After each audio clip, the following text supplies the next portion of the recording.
Dana was late getting home from work on Wednesday evening.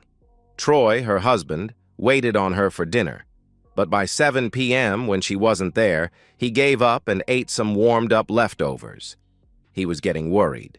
Troy had called her cell phone a few times and texted her, but she didn't answer. He tried to call her office, but since it was past 5 o'clock, the call went straight to their after-hours answering service. This behavior was not like Dana's.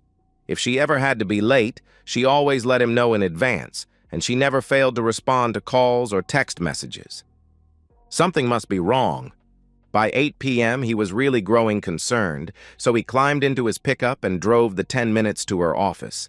Dana was the HR manager for a small consulting firm and worked at their corporate headquarters in a small office park in Plano, Texas. The parking lot was practically empty. There were almost always 1 or 2 cars in the lot, but Dana's car was not in her assigned spot. He tried calling her again, just in case she had gotten home while he was looking for her, but the call went directly to voicemail. That usually indicated that either her battery was dead or she had turned the phone off. He started to head back home, but on a wild hunch decided to drive down the street to a nearby dining and entertainment complex. It was not uncommon for her co-workers to head over to one of the numerous bars for drinks after work. It was now almost 9 p.m. as he drove around inside the parking garage. There were hundreds of places to park, so he wasn't very optimistic that he would find her. But as Troy reached the 3rd floor, he saw Dana's car with its distinctive custom plate that read, BMW Girls. He pulled into an empty spot nearby and checked her car out. Nothing seemed out of place. She had taken her purse and cell phone, so that was at least a little reassuring. He looked around, wondering where she might be. Troy walked to the nearest staircase and went down to the ground floor. Surveying the area, he realized Dana could be in any of the 20 or 30 restaurants or bars in the massive complex. However, the fact that she was parked this far to one end of the garage hinted that she might be at one of 2 places that were down at this end, away from the main section. He noted mentally, with growing unease, that this was also adjacent to the Marriott Hotel. He checked the little Italian bistro first, but Dana was not there. He cut through an alleyway and turned down the side street where he remembered there was a dimly lit Irish pub. In fact, it was Dana who had pointed the pub out to him a few months ago when they were in the area for dinner. He crossed the street to approach the bar from the side to avoid being seen. The entire front of the pub was open to the street, with a couple of tables on the sidewalk. Loud music and laughter filled the air. It sounded like a party was going on inside.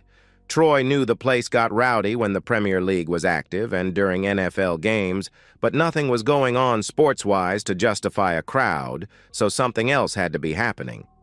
As he peered inside, he could see a large party taking place. Balloons and streamers decorated the interior in festive colors. A large banner hung across that bar that proclaimed, "Happy Retirement." There had to be 40 or 50 people there, all laughing, joking, and drinking heavily. It would seem that someone from Dana's company was retiring. Troy wondered why Dana hadn't mentioned the party to him. It was a simple thing. He assumed she must have been busy planning and organizing it, and it slipped her mind to let him know.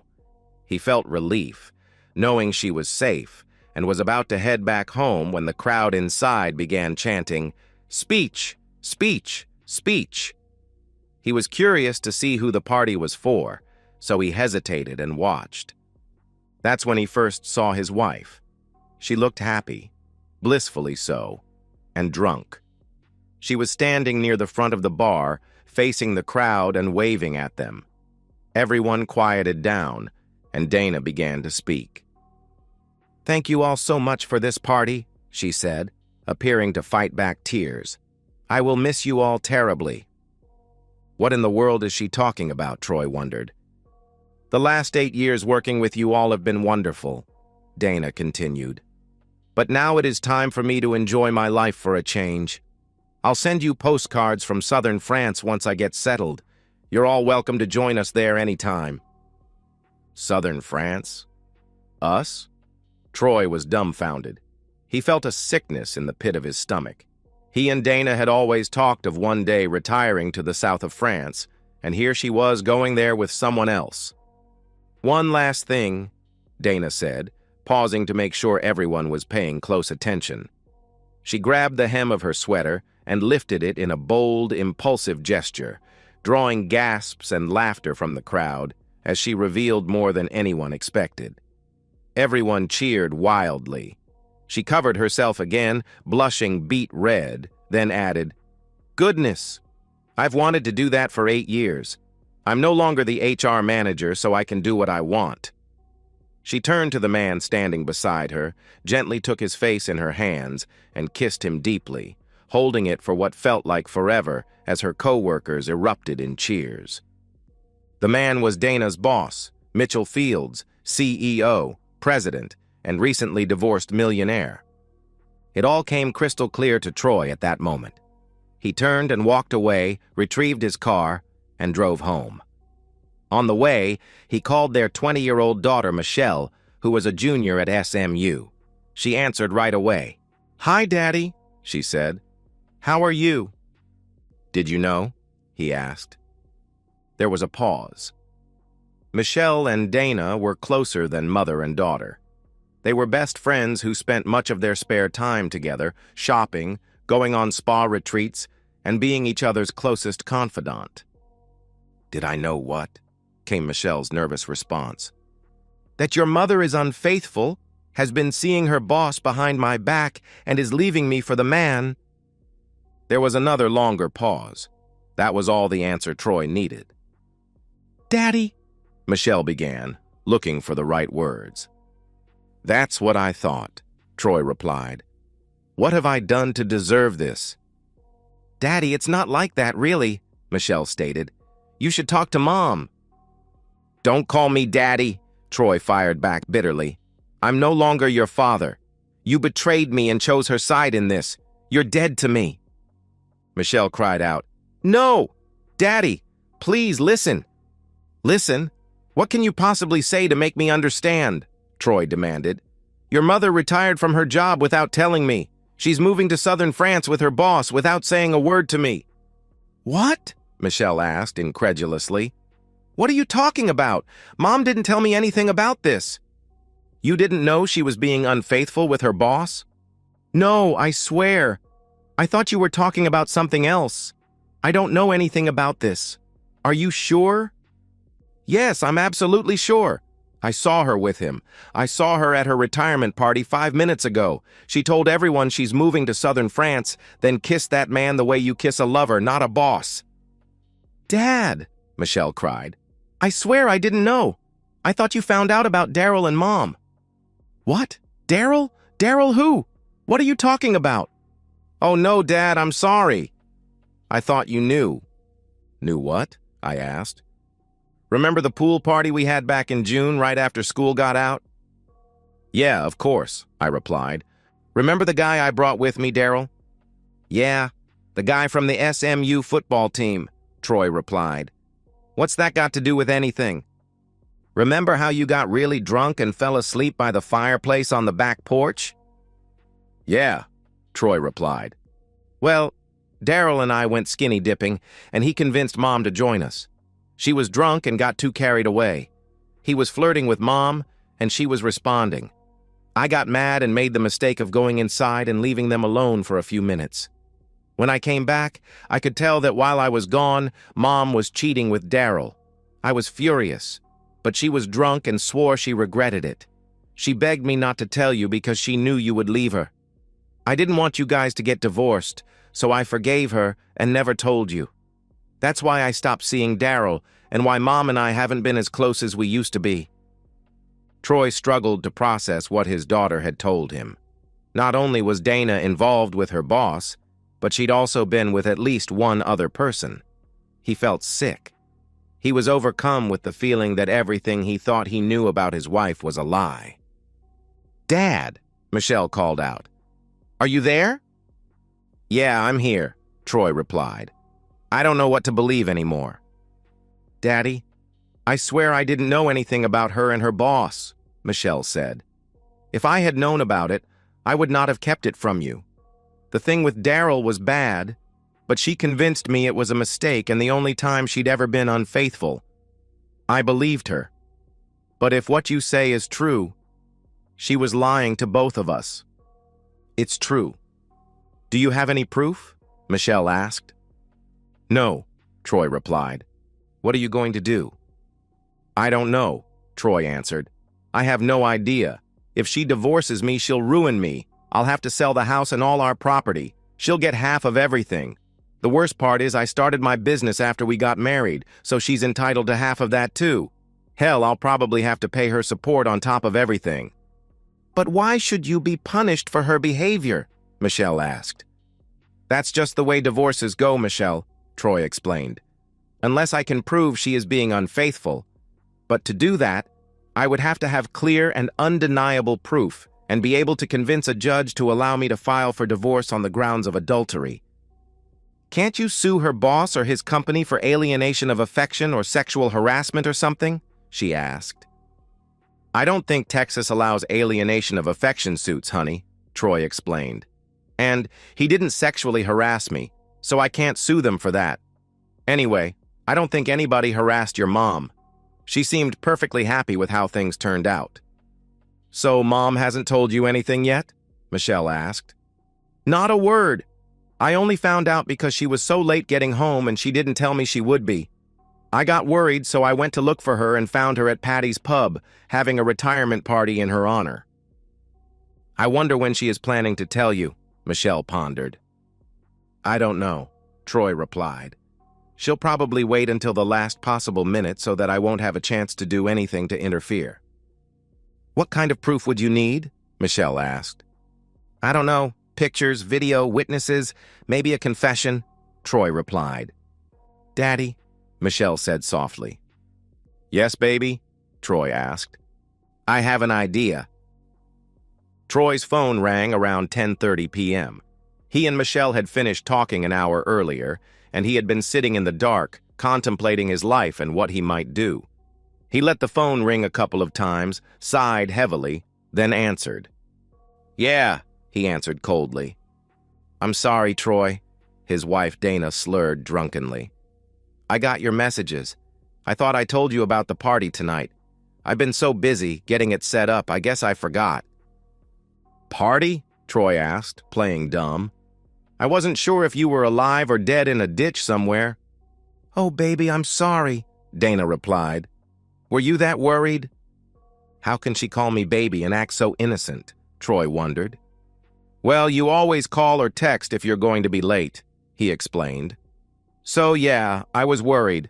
I called and called, but you didn't answer. Why not? My battery died, Dana rationalized, and I guess I was having so much fun that I didn't notice. I thought you knew I was okay, so I didn't worry about letting you know. I only noticed the phone was dead when the party ended, and I was getting ready to leave. I had to put it on the charger to see your messages. Troy noticed the line was free from background noise and suspected she wasn't at the bar any longer. So, where are you now? He asked. Well, don't be mad, but I think I drank too much to drive home safely, she answered nervously. So, some of us got rooms at the Marriott and are going to stay here. Everyone wants to party more at the bar and then crash after. That's ridiculous, Troy barked. Take an Uber, leave the car. We can pick it up tomorrow. We live 10 minutes away. There's no need to stay in a hotel. Sorry, honey, she replied. I already checked in. You know Angie, who works with me?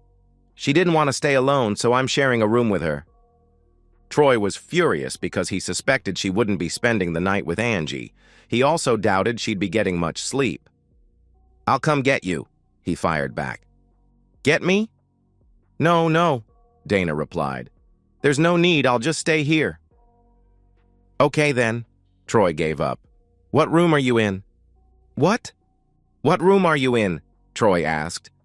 Why? Dana questioned. I'm going to join you, he said. I'll bring you something to sleep in and a change of clothes for tomorrow. You can't, she blurted out. Why not? Troy asked. Because I'm sharing the room with Angie, she explained. You can't sleep here with her in the room. She'd be too uncomfortable. Then let her have the room to herself, and you come home with me. I promised her I'd stay, Dana replied. Okay, then tell me the room number, and I'll bring you the change of clothes, Troy said. You don't need to go to all that trouble, honey, Dana argued. I'll just wear what I have on 2 days in a row. It'll be all right. Yeah, right, Troy replied snidely. I get the distinct feeling you don't want me there. Are you hiding something from me? Don't be silly, of course not, she responded with a hint of nervousness in her voice.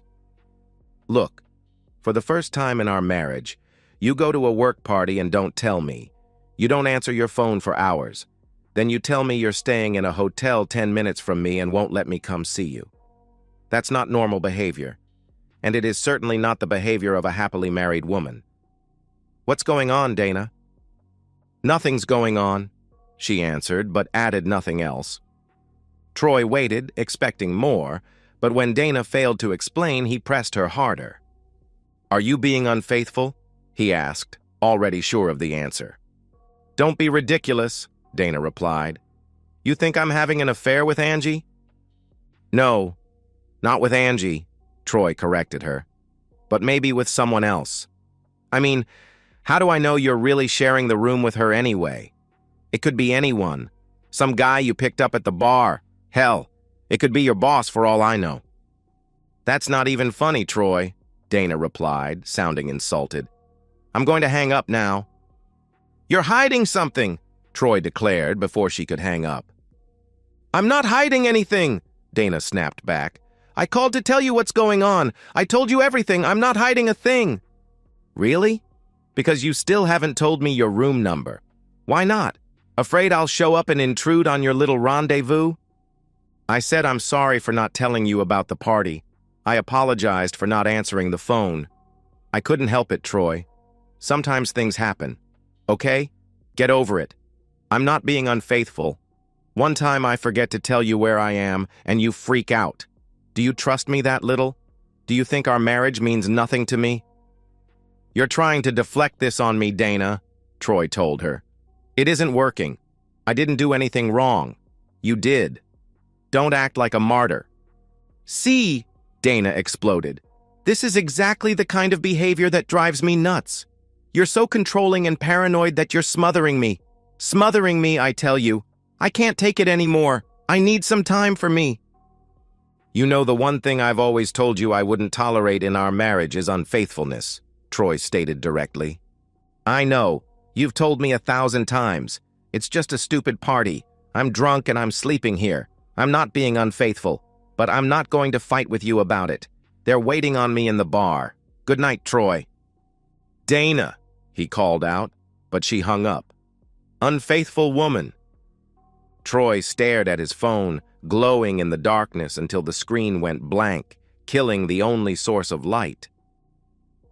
Dana set the phone down on the dresser in her hotel room and made sure it was still plugged into the charger. Her hands were shaking. She had just openly lied to her husband, and the adrenaline was still pumping in her system. I made a mistake, Dana thought. I should have told him about the party and just played it off. Now he suspects me of being unfaithful. Darn. She wasn't ready to reveal the truth to Troy. Her salary would continue for another 30 days, so she had at least that long before he would notice the loss of deposits in their joint checking account. Her plans were already made and put in place, and she didn't want anything to interfere with them. If Troy caught on too soon, he could create a lot of difficulties for her. She needed him in the dark until the last minute. Is it worth it? Is it worth the risk? With a heavy sigh, Dana unplugged her phone and spoke to the person behind her. I'm going home. My husband is freaking out, and I don't want him to get all worked up. I'm sorry. She grabbed her purse and quickly left the hotel room before she changed her mind. She wasn't as drunk now as she had been an hour earlier and decided to retrieve her car and drive home. 15 minutes later, she arrived home, only to find the garage empty. Where is Troy? Dana wondered. She dialed his phone, and he answered right away. What do you want? Troy asked. "Where are you?" Dana asked immediately. "Why do you care?" "Of course I care. I realized you were right, and I came home." "Where are you?" "Pulling in the driveway," he explained. "I went to find you, but your car was gone." He didn't tell her how he knew where it was. "So I came back home. You just beat me here." The garage door opened, and he pulled his truck inside. Dana was waiting for him, hands on her hips, when he walked into the kitchen. He held up his hands, trying to ward off the fight that he knew was coming. "Look, it's late," was all he got out before she threw herself at him, kissing him and hugging him. He tried not to respond, but he loved Dana terribly and couldn't help himself. He was upset, but part of him wanted to show her he was her man. It was something primal, a protective instinct. He kissed her back and embraced her. As they embraced, Troy, body relaxing, nearly cried against his wife's chest. How could she be unfaithful? Troy thought. If I lose her, I lose everything. Dana snuggled against Troy warmly. It had been weeks since they'd had a close moment. She took Troy's hand and led him toward the bedroom. "Let's go rest," she whispered affectionately. Troy didn't want to give in, but he loved her dearly. He resolved that tonight would be the last time for them to be close, and if it was to be the last time, he would make it memorable. He wanted her to remember this night, and hopefully, she would remember how much she loved him. Michelle called on Friday to confirm her plan with Troy. She was confident she could get her mother to confess the truth to her. She would record the conversation and give it to her father as proof, along with her testimony against her mother. She planned to have a spa day with Dana on Saturday, then give her dad the evidence Saturday night. Saturday arrived, and Troy was a nervous wreck as he waited for the spa visit to end and his daughter to report. The day before, he had met with a divorce attorney. Things were not as bad as anticipated. His business would not be affected, but he would have to share the profits with Dana for a year or two. There would be no alimony since she had money. They would have to split the other assets evenly, but so be it. As Dana had said, things happen. Troy sat contemplating his future when the door opened, and to his surprise, Dana and Michelle walked in together. Both of them looked upset. "What's going on?" Troy asked. Dana walked directly to him, sat down next to him, and took his hand. There were tears in her eyes. "I'm so sorry, Troy," she said with a quavering voice. "I have been keeping secrets from you, and I have to tell you the truth. You have the wrong idea, and it is all my fault. I've hurt you terribly for nothing. I am so sorry." "What are you talking about?"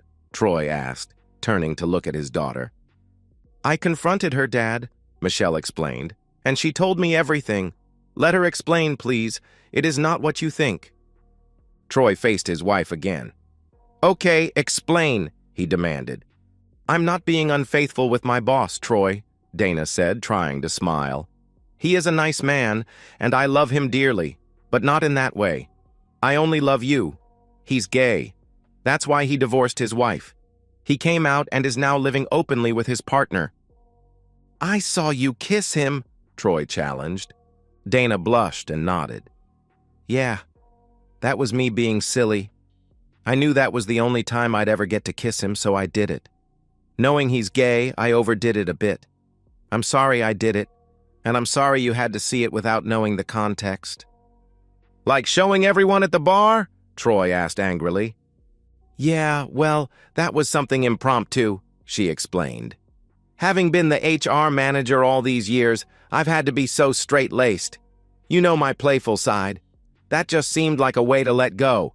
It wasn't a provocative act at all." "But what about retiring and moving to southern France?" Troy fired at her. "What in the world is that about? You're moving? You retired? How could you not tell me anything?" Dana lowered her gaze in shame. "I wanted to surprise you." "Surprise me? By leaving me?" Troy snapped. "No, I was never leaving you. This is for us," Dana declared. "For us?" Troy asked, confused. What do you mean for us? We've always talked about wanting to retire to the south of France, Dana began. So when the opportunity for me to take early retirement came up, I jumped at it. I was planning a big party to announce it to you, along with a trip for 2 weeks for us to go to France house hunting. That's all it was supposed to be. I wasn't moving there without you. I figured you would be surprised, but not in a bad way. Just a trip? Troy asked, somewhat bemused. Yes, a trip for us, Dana explained. We could go and see if we really want to live there and try to find a house. I was going to use the trip to suggest that we go ahead and move there because I know with your work, you can be anywhere. I even talked to your boss to find out if you could work from there, and he said you could. So this whole thing was just a big misunderstanding? Troy asked, then seemed to remember something. But what about the hotel room? You were planning to spend the night there to be with someone, weren't you? No, I swear. Angie was in the room with me the whole time and heard our phone call, Dana assured her husband. Nothing was going on. When she realized how upset you were, she agreed that I should go home. Dana pulled Troy's hand to her lips and kissed it. Do you believe me now? Do you understand? I wasn't being unfaithful. I wasn't leaving you. Troy stared at his wife for a few moments before replying. Yes, Dana, I understand. I believe you. Oh, thank God, Dana declared, then threw her arms around her husband. After a couple of moments, he pushed her back and shook his head. He opened his briefcase and pulled out a stack of formal papers, handing them to her. What's this? Dana asked, staring at the papers. I want a divorce, Troy replied calmly. Dana's mouth fell open and she stared at her husband wide-eyed. What? Why? You said you believe me. You understand. Oh, about the retirement and France thing? Troy asked rhetorically. Yeah, I understand. I believe you. Then why are you divorcing me? Dana asked, tears running down her cheeks. Troy stood up. I'm divorcing you for being with Daryl, you unfaithful woman. Daryl? Dana gasped, then turned to Michelle and screamed, You told him? Michelle was shocked. Oh, no. Troy snickered. Yeah, well, things happen. 6 months had passed since the divorce was finalized. Troy stood on the balcony of his new condo overlooking Lake Grapevine, watching the sailboats catch the late afternoon breeze. His business had thrived despite the turmoil in his personal life, perhaps even because of it. He'd thrown himself into his work with renewed focus, expanding into new markets and landing 3 major clients in the process. Dana hadn't fared nearly as well. The retirement package she'd secretly planned to use for their French getaway had been significantly diminished in the divorce settlement. Her reputation at the company had collapsed after word got out about her behavior at the retirement party, compounded by rumors about Daryl. Mitchell Fields, her gay boss and former friend, had distanced himself professionally once he learned the full story. Dad? Michelle's voice came from behind him. Their relationship had been strained but not broken. After much soul-searching, Troy had realized that his daughter had been caught in an impossible situation. Out here, he called. Michelle joined him on the balcony, handing him a glass of iced tea. The movers just called. They'll be at Mom's place tomorrow morning. Where's she ending up? Troy asked, not because he cared particularly, but because he wanted to know how far the fall had been. She found a 1-bedroom apartment in Richardson, Michelle answered. The house sold for less than you both hoped. Troy nodded. The divorce had been swift and relatively painless. For him, Dana's infidelity had been proven easily with Michelle's testimony and supporting evidence. The judge had been particularly unimpressed with Dana's attempt to manipulate Troy with intimacy after lying to his face. I saw her yesterday, Michelle continued hesitantly. She asked about you. I'm sure she did, Troy replied without emotion. She's miserable, Dad. All her friends have abandoned her, even Angie. Troy took a long sip of his tea. Things happen. Michelle sighed at hearing her mother's dismissive phrase thrown back. The dating app isn't working out for her either. Turns out most men don't want a relationship with someone who, well, you know. Troy turned to face his daughter. And what about our trip to southern France next month?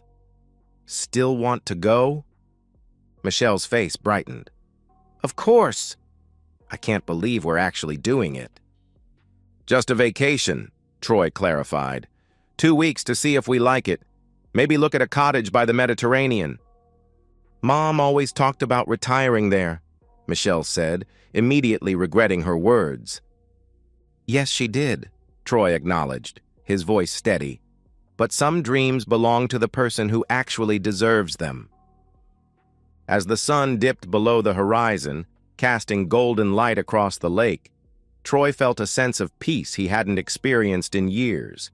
He'd survived betrayal, heartbreak, and the dismantling of the life he thought he'd built. Now he was reconstructing something better, something authentic, one decision at a time. Behind him, his phone buzzed with a text. It was from Angela, his real estate agent who'd helped him sell the house, and who'd accepted his dinner invitation for Saturday night. He smiled as he read her message. Life, Troy reflected, had a way of giving second chances to those who stood firm in their dignity when others showed none. And that's the end of today's story. If you enjoyed it, please give this video a thumbs up and drop a comment below. Your support helps the algorithm push my content further. If you're new to the channel, don't forget to hit that subscribe button. It really helps me keep creating more stories for you. Thanks for watching, and I'll see you in the next one.